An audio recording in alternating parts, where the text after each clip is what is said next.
love scenes. This is the newest addition to my library of recorded works of forgotten cello music.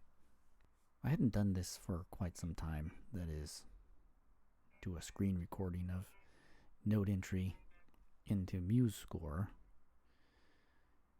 So I just turned it on for quite a while for the Begegnung, that's number 1, and Antwort, that's number 6. So the bookends of the suite, 6 movements in total.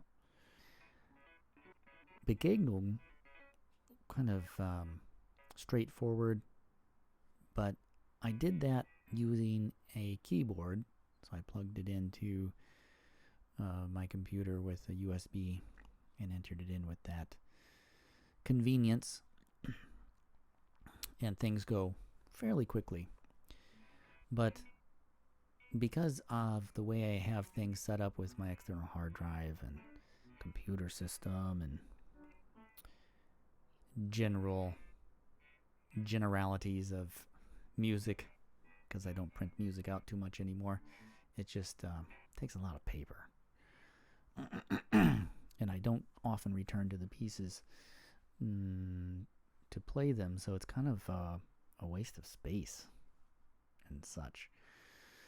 Anyway, the second one, Antwort, I just did a simple, I'm using my computer keyboard entry method. Very little clicking with the mouse. But it went faster than I thought it might.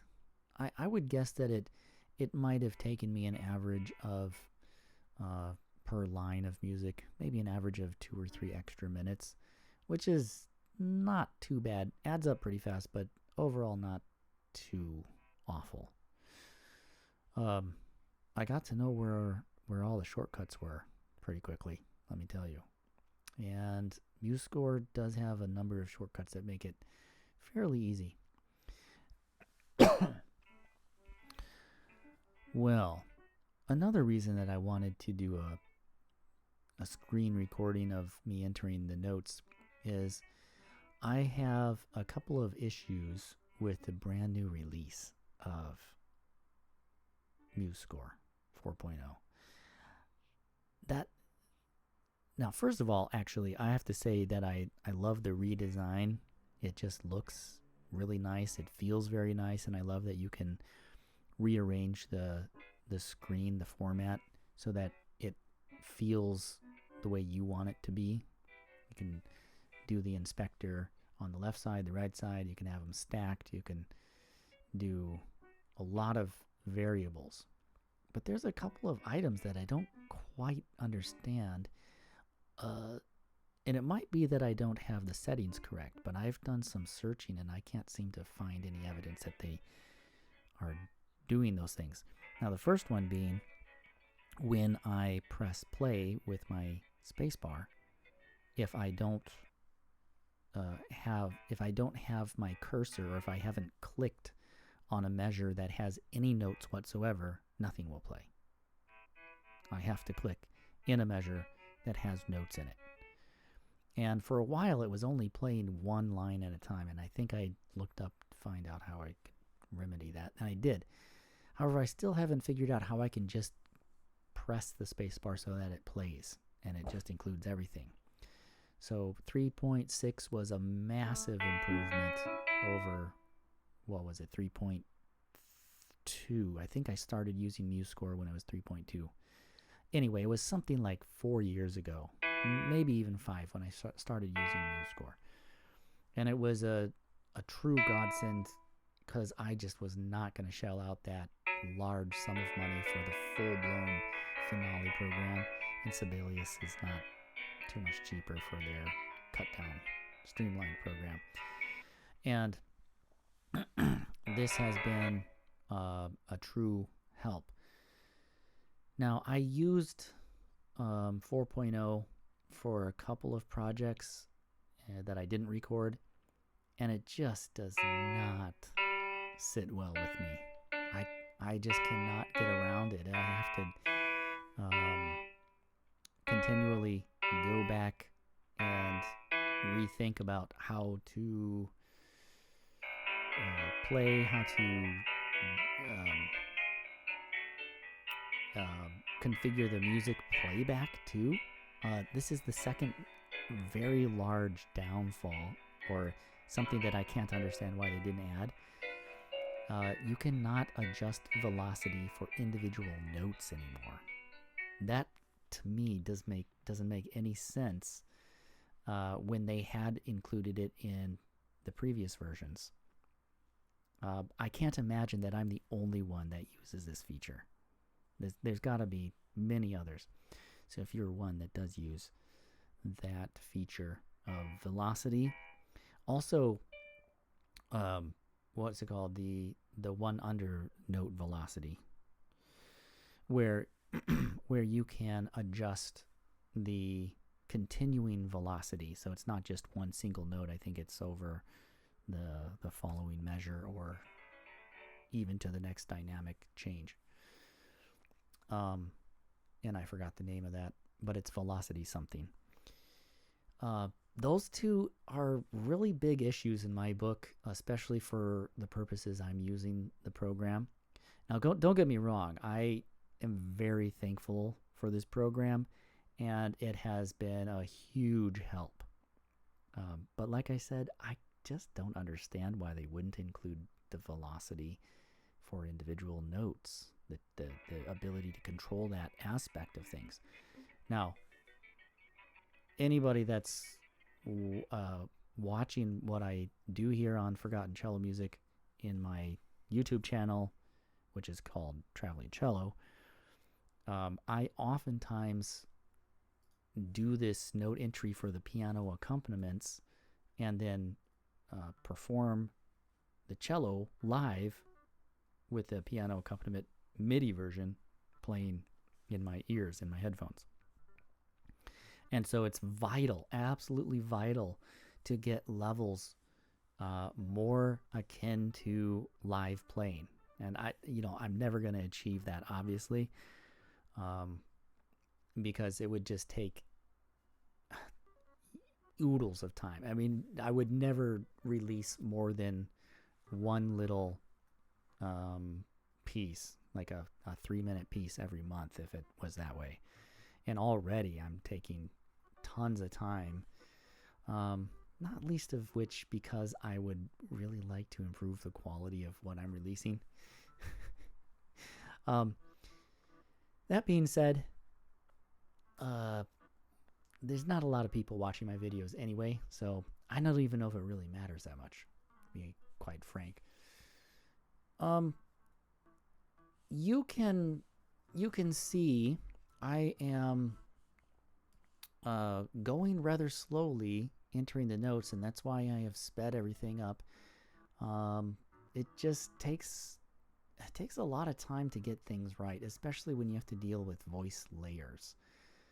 A lot of times in accompaniment music, you don't start in the same on the same beat, for example, especially if it's an accompanimental figure. The left hand is playing the downbeat and the right hand is playing all the other offbeats in many cases. Another factor that takes oodles and oodles of time is tuplets. Is you've got to set yourself up, at least that's the way I found it to be most efficient. I will go through and set up a whole bunch of measures so that I can copy and paste the rhythm with rests in the measure. That way I can go straight into it. The program is smart enough, thank goodness, that it will figure out what duration of note I need. And what was a couple of other things here? I think the next part that takes a lot of time is getting tempi correct, also ritardando, accelerando. This is incredibly complex timing issue stuff, if I might put it that way. It's incredibly time consuming to get it just right. Now, One great thing about 4.0 is that they've included the ritardando and accelerandos in the program. They've written code so that it happens. It doesn't, it happens pretty well. And since I'm going back to 3.6, the older version without the huge face overhaul, facelift, I still have to do all that manually. So I type in beat by beat, or even sometimes note by note, tempo changes, so that I get a gradual change over time and the way that I want it. I have gone to basically saying that the left hand is slightly louder than the right hand stuff, and that is because it just sounds better somehow, and I don't alter dynamics otherwise. It's almost entirely from beginning to end. I don't bother with dynamic changes. I don't bother with crescendo, diminuendo, none of that. It doesn't actually help my purpose that I can tell. And I'm still trying to figure out how to do a good recording. I feel now, after doing hundreds of recordings and putting them up, I'm really quite convinced that my issue is the microphones. At least a large part of it. I still need to alter my room so I have a bit more of a studio-like space. I think that could help quite a lot, but in some way, somehow, I wonder if my microphone is not the right one. Well, if anybody is interested, I am currently using 2 condenser mics, both of them Audio-Technica. Let's see here. One. So I would say that one is higher quality by a long shot than the other. So the first one that I ever bought, in fact, some 15 years ago, and it still sounds fantastic, is an Audio-Technica 3031. That's a condenser.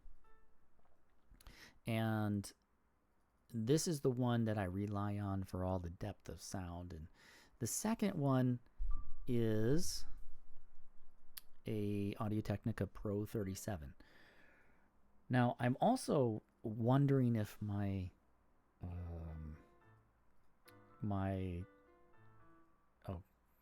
what's that called? The digital audio unit, digital audio station. Is that right? The box that I hook up my microphones to and run the USB directly to my computer so I can record into GarageBand as it happens. I'm using GarageBand because that's what I'm very comfortable with. And it does all right. But also, I cannot seem to get my box to run mono properly when only one microphone is hooked up. If I have 2, it runs okay.